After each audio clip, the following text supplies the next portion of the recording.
everybody, welcome back to my channel. I'm here to do my weekly wrap-up. I had a migraine yesterday, so I really didn't feel like putting on the camera. So I finished 2 books and a issue of Giant Days last week. First book is Chateau Villon by Emily Spencer. I actually give this a 4. I was surprised. I was expecting the usual alpha male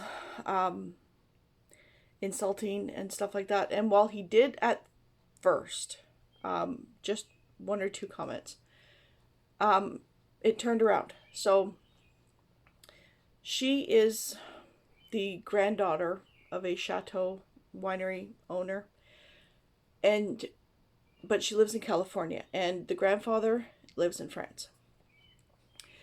So her family is kind of down on their luck. They don't have a winery, they have a vineyard, not a winery. So she is going to France to meet her grandfather to ask for a loan to help with their vineyard, because they're kind of on hard times. So she gets to France, and her cousin, twice removed, I don't know, meets her and thinks that she's there to take over the inheritance. And so it's kind of like miscommunication at first. But it was really good. I gave it a 4. Let's see. She is very, not conservative. Progressive, I'd say. This was written in 1984. So she is very hands-on when it comes to working in the vineyards, and he thinks because I don't want to give one plot away, but he doesn't think women who own or are married to men who own vineyards and wineries should be working with the staff.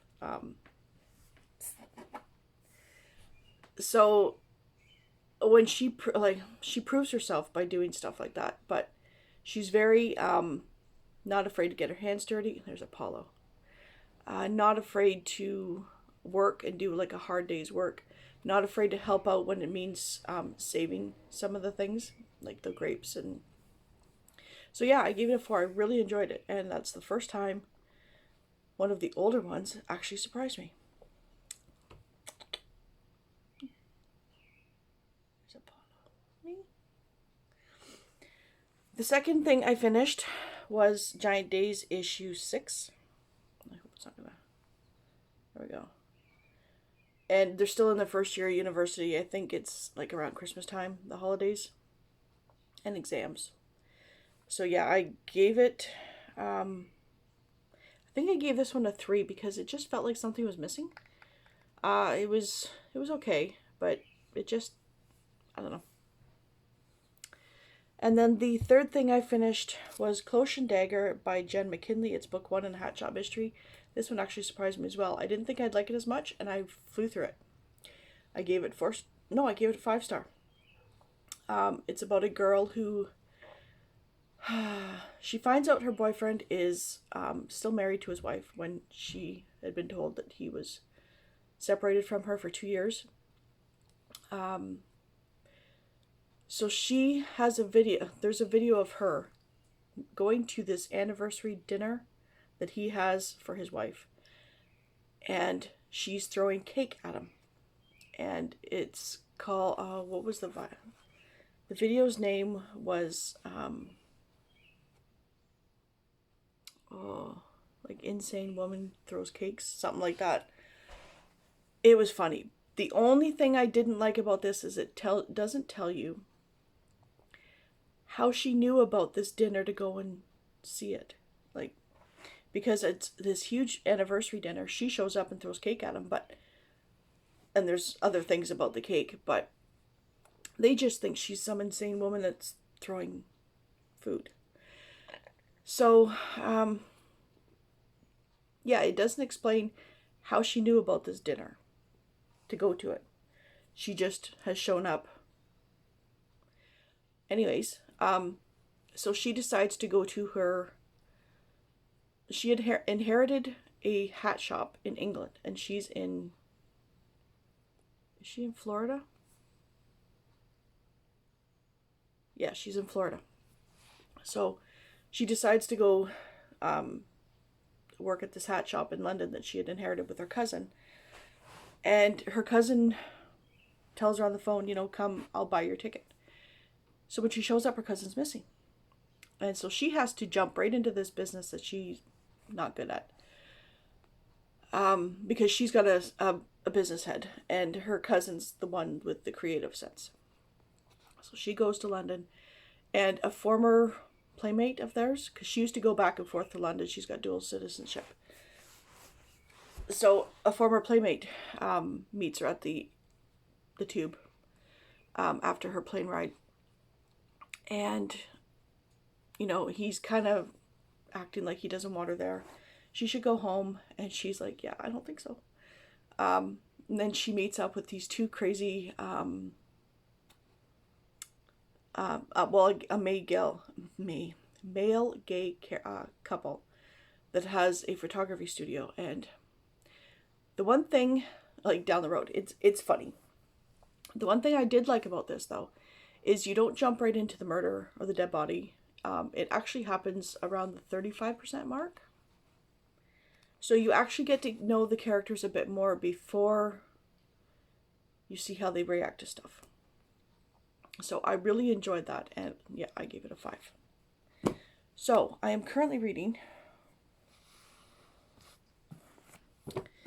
I'm still reading The Cave Dreamers by Jean Williams. This has not 6 books, but 6 parts in it. And each part is a different generation, but it's not the generation after the previous part. It's 500 years later. So it starts in prehistoric, and the prehistoric is only this much. But if you like Jean Auel's Clan of the Cave Bear, that's kind of how it is, the first part. And then the next part's 600, 500 years later. And then the next part is 500 years later. But it all centers around this one area of this cave. And it's in the Basque area of Spain and France. So it's about women. It's highly feminine, or feminist. It's about women not bowing down to men, finding their true love, and it's all based around this cave, where the first story explains how the cave became and why it is so special to these women. And it's a major secret. Only the woman and a daughter knows about it, and it's passed down through generations. So I'm finding it interesting.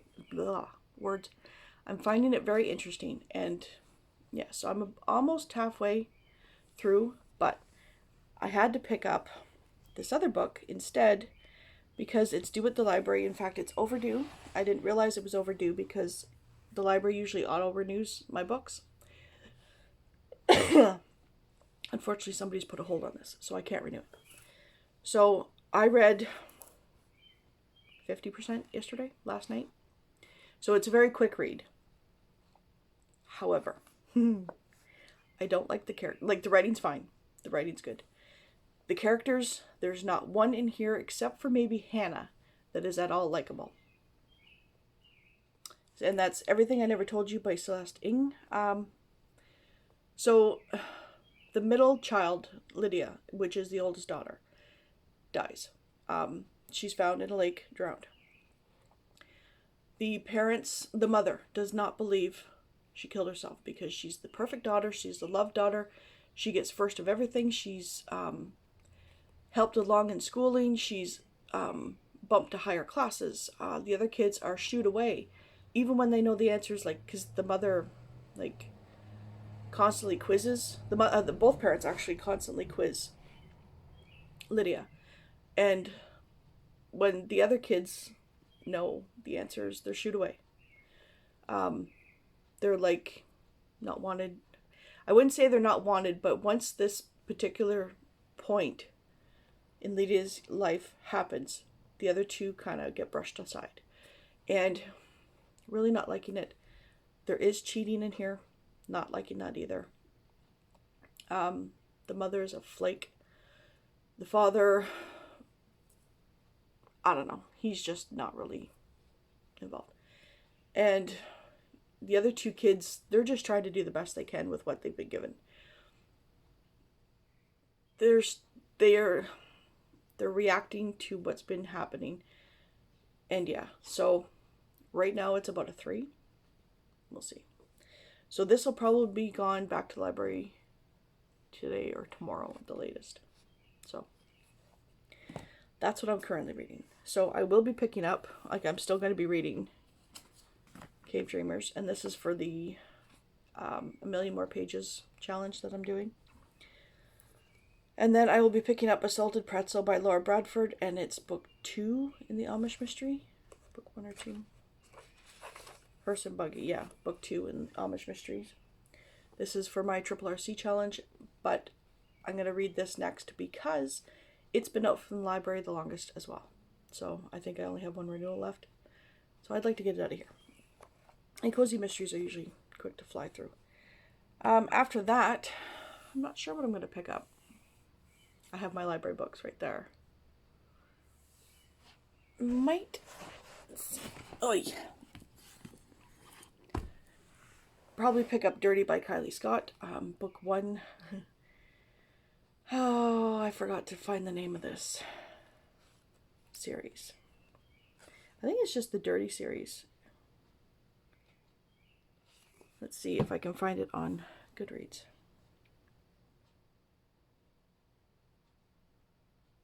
Close. Let's see. My tablet is a little slow. It's older.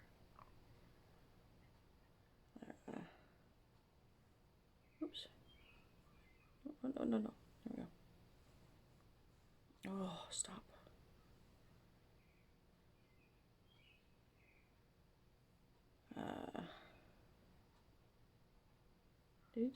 Come on, load.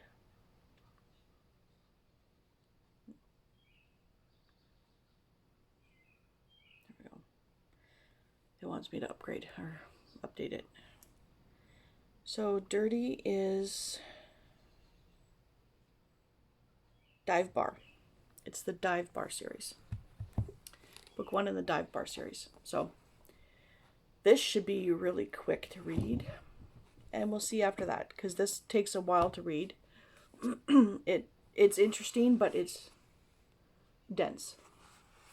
So yeah, so that is my weekly wrap up. I hope everybody's having a wonderful day. Yeah, let me know what you guys are reading. Don't forget to comment, subscribe, and I will talk to you later. Bye.